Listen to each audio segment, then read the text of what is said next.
Welcome back to GeeKlare Podcasts. I'm Donnie, and if you're one of our new viewers, welcome for the first time. Today we're talking about Batman Caped Crusader, the new TV series that dropped on Prime Video, and if you don't have a Prime subscription, don't worry. The first episode can be viewed without one, free with ads. First hit's free, then they make you pay for it. Some people say Amazon's a bad company, but I don't think any bad company would think like that. There are references in Caped Crusader to the Adam West Batman series. There's a reference to the Great Ghost as played by Batman in the animated series. There's references to the Golden Age comics, to Batman Year One. There is so much love for all things Batman in Batman Caped Crusader. And considering that Bruce Timm was one of the people behind the scenes, that's not a surprise. Okay, let's talk about the elephant in the room, or I should say the penguin in the room. Oswalda Cobblepot, the new female penguin that has the internet mad. I don't like the name. If you ask any trans person, they'll tell you that's not how changing your name works. But I didn't mind female penguin. You guys, come on, this is supposed to be the fun of an alternate universe. You can do crazy new stuff. You can change genders, change races, change canon events. You know what else Batman Cape Crusader has? You know what else they did? Okay, let's go down the list. They made Barbara Gordon a lawyer for the first time and changed where she grew up. They made Harvey Dent a bad guy from the start instead of a good guy who gets turned bad. He's instead, in this version, a bad guy with flashes of good. Played wonderfully by Dietrich Bader, by the way, a former Batman himself. Nice way to pass the torch to Hamish Linklater, the new Batman, who did a great job right from the jump. Season 1, Episode 1, he did a great job playing the duality of Batman and Bruce Wayne. And I think that Dietrich did a great job capturing that duality between Harvey Dent and future Two-Face as well. Hamish Linklater really legit reminded me of the late great Kevin Conroy. He really channeled that spirit. And how Bruce Wayne is the face, the public face, the performance that he puts on in Batman's who he really is. That was great. But back to what else was different in the series. So Barbara Gordon's different. Harvey Dent's different. Lucius Fox was also a lawyer instead of a Wayne employee. That's different. There are 4 Robins in this series. None of them are Robin yet, but they're all little kids hanging out with each other. That was different. They ignored the timeline and all that. So all those things were different. Yet people complain about female penguin. And if you're upset about female penguin, don't worry, she's only in 1 episode. And it could be worse. And if you don't believe that, go check out GeeKlare episode 3.1 where we talk about the female Doctor Who. Alright, so wasn't crazy about the name, but I didn't mind Oswalda Cobblepot. My first positive about the show, besides the voice actors, which I just shouted out, the animation and the music. This thing feels right at home. It feels like Batman the Animated Series. It looks and sounds like it, for the most part. And that was great. However, this is not a continuation of the animated series. This universe is set in the 1940s. And they did a good job with that. It has the animation has a certain hue to it that feels like this is an older time period. The fashion, the slang is very 40s. Bruce Wayne's one of the only people that can afford a TV. The Batmobile is stripped down. The gadgets are stripped down. There's less sci-fi tech elements because it's the 40s. I liked all that, but I will say that after that first episode, they didn't really do a lot to keep you invested in this is the 40s timeline. They could have set the rest of this series at any time, and it would have fit right in. So, kind of a negative and a positive in that kind of makes the series feel more timeless. But what I don't see the point in setting it in the 40s when 9 episodes out of 10 don't necessarily feel like the 40s, you know what I mean? So I will give them points off for that. Also, later in the series, we do see a lesbian relationship between Harley Quinn and Renee Montoya, Harleen Quinzel, rather. Although we do see Harley Quinn, that transformation later in this series as well. I didn't mind the Harleen-Renee relationship. Didn't mind that at all. But I did mind the historical inaccuracy. You're telling me this is the 1940s and everyone's just cool with a lesbian relationship? They would have thought it was mental illness. They would have wanted Harleen locked away in Arkham or something back in those days. I think a much more interesting take would have been if she was in the closet in the 40s and dating the abusive pre-Jokerized Joker and, oh, I have to be with him. I don't want to be. I love this girl, but I can't love a girl. That'd make me crazy, right? I think that would have been a more interesting take or something like that. Although they do at the end of this season, spoilers, I'm telling you, get out now. They do tease, get out now, the Joker at the end of the season finale. They tease him for season 2. So maybe season 2, we get Harleen meeting Joker, and maybe she still loves Renee, but oh, she makes the wrong choice. That could be heartbreaking in the best way, and I'm here for that. So points off for the history. Points back up, though, because Season 2, Episode 2, we get Clayface, and they did a great job at sort of mixing the lore of the Golden Age comic classic Two-Face with the Matt Hagen-esque version, the more mutant version that the animated series fans know and love and like. This makes me wonder if the Matt Reeves version of that character is dead now. Matt Reeves was involved in the production of this show, and him and James Gunn a few months back compared notes to make sure that nothing would conflict with James Gunn's new DC universe. There was supposed to be a Clayface show or movie, supposedly, but there was also supposed to be an Arkham show, and that got canceled. There was supposed to be a Gotham PD show, and that got canceled. So maybe this is the closest we get to Two-Face. Maybe Matt Reeves repurposed what he was going to do with Two-Face, made it this episode. Who knows, man? If this is the last Clayface, rather. If this is the last Clayface thing we get for a while, enjoy it. Enjoy it while we have it, man. I'll say that much. I'll say that episode 2 was my least favorite, just because it was the least connected to the rest of the season. This is very much a Harvey Dent season, and the Clayface episode is the least connected to all of that, so points off for that. Points back up, though, for episode 3. Bruce Wayne loses his temper, punches a guy who makes a crack about Martha, "Why did you say that name?" and ends up in court-ordered therapy for it, and that's when we get Harleen Quinzel, and that's when we get some of the best jokes in this series. Oh my goodness, the humor in here.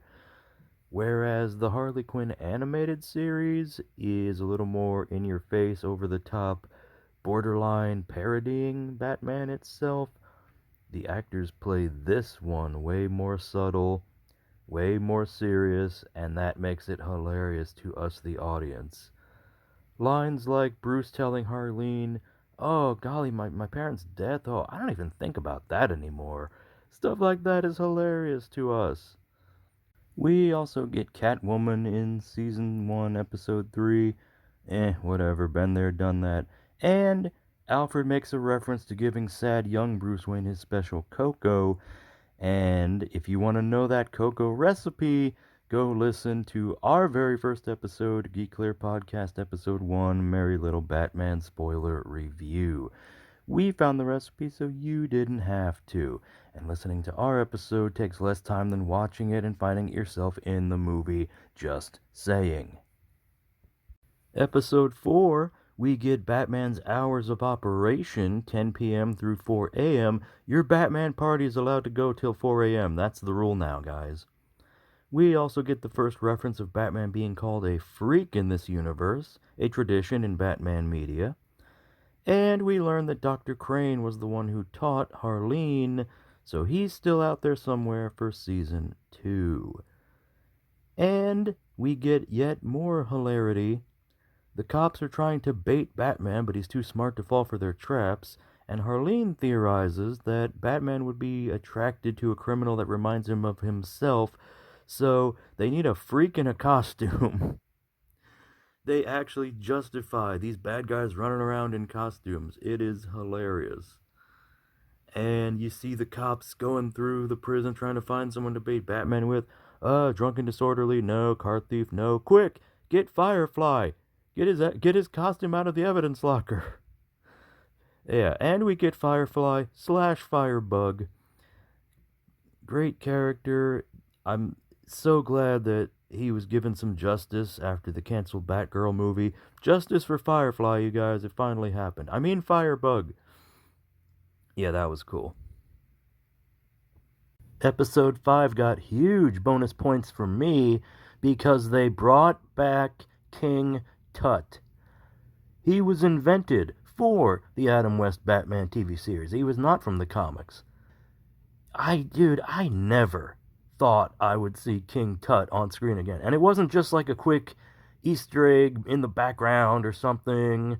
He had minutes, several minutes of dialogue and screen time, and oh my god, little things like that made me so happy. And if this is the kind of thing the creative team is going to bring to season 2, these little surprises like this, I'm all for it, man.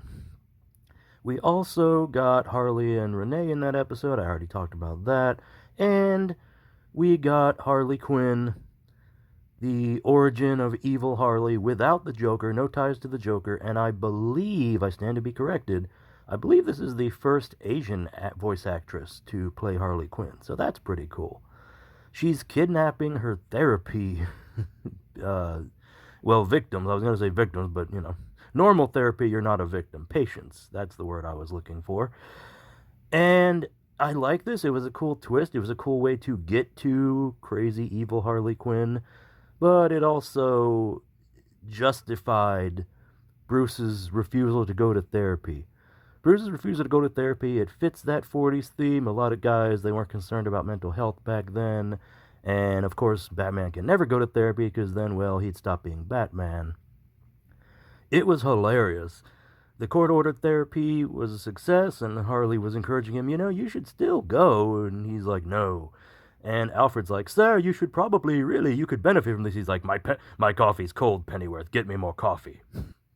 He calls him Pennyworth throughout the series. That was yet another original difference on this. But yeah, because Harley went evil, it subtly justifies that. It tells us, oh, good thing Bruce didn't keep going to therapy because he would have got kidnapped.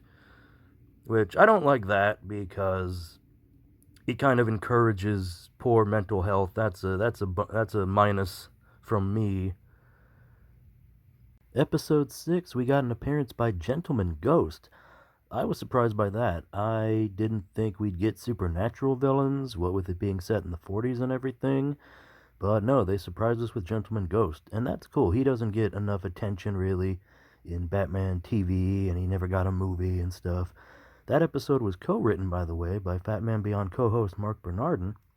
Gentleman Ghost is cool. He robs from the poor and keeps for himself, and Batman, with Alfred's help, had to figure out how to stop him, and that led to one of the, in my opinion, best moments of the whole series.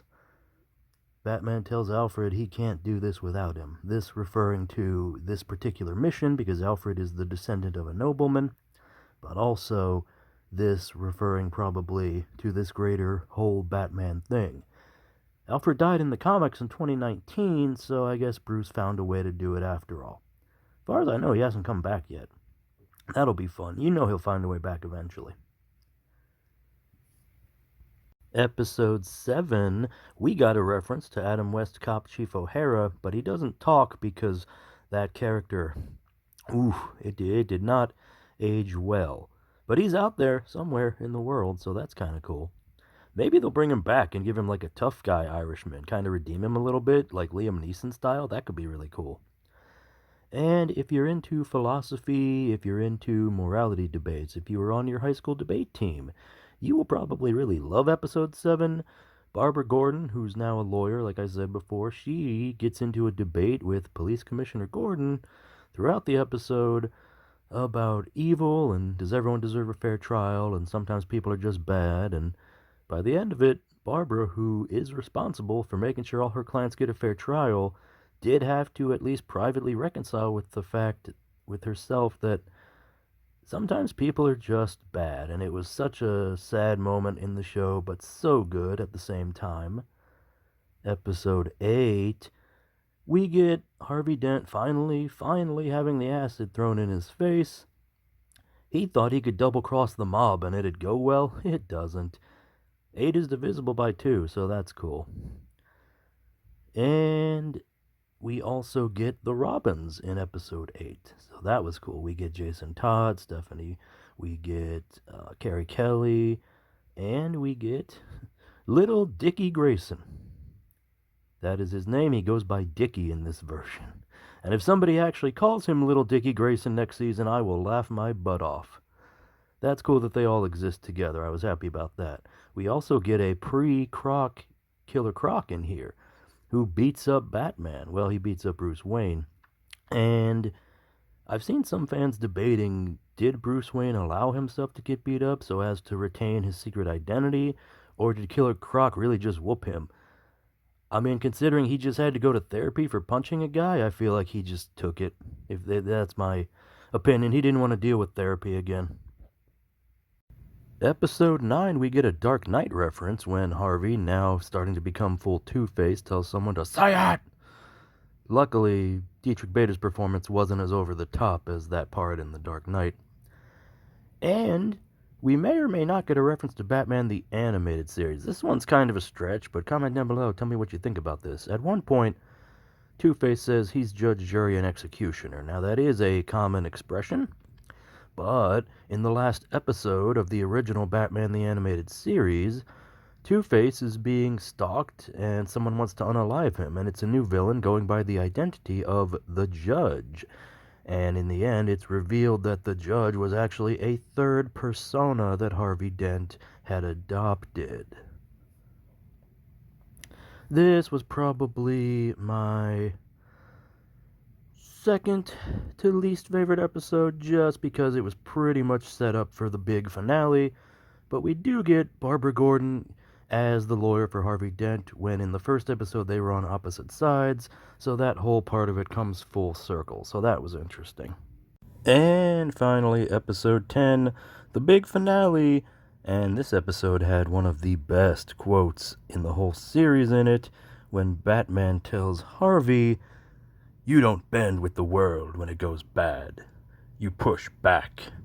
Amazing quote, one of the best in the show. And we also learn Batman's phone number, 555-0127. That's the number for the Bat phone. It's not a real number because idiots like me would try to call it. That made me really happy because in GeeKlare episode 1, our Merry Little Batman spoiler review, we gave out character phone numbers there too. So it all comes full circle for us. Anyway, as you might expect, the episode wraps up fine. Rupert Thorne does not get unalived by Two-Face. Batman does what he does, and we get one of the most heartwarming moments in the whole series when Batman finally lets down his emotional guard and tells Alfred, "Thanks, Alfred." He had been calling him Pennyworth the whole series, and finally was willing to let him in as more than just the help. He was a friend. And of course, the funny thing is, Bruce Wayne still can't let Alfred in because that's part of the public persona. "Oh, I don't fraternize with the help. Oh, Pennyworth, bring the limo round, will you?" That was pretty funny. All in all, I'm here for season 2, man. It was number 1 streaming on Prime Video last I checked, so it's a good sign for more. Did you want more? Do you like the show as much as I did? Comment down below about it. Fun fact, they dropped this on National Spider-Man Day. They were that confident to drop the series then, and that confident Marvel wouldn't do anything with Spider-Man that day, And they were right. Which makes sense because Marvel's just coming off San Diego Comic-Con. We have a video on that too. Go check out my adorable Iron Man beanie baby. And let us know what you thought about Cape Crusader down below in the comments. And come back soon and take another bite of the GeeKlare.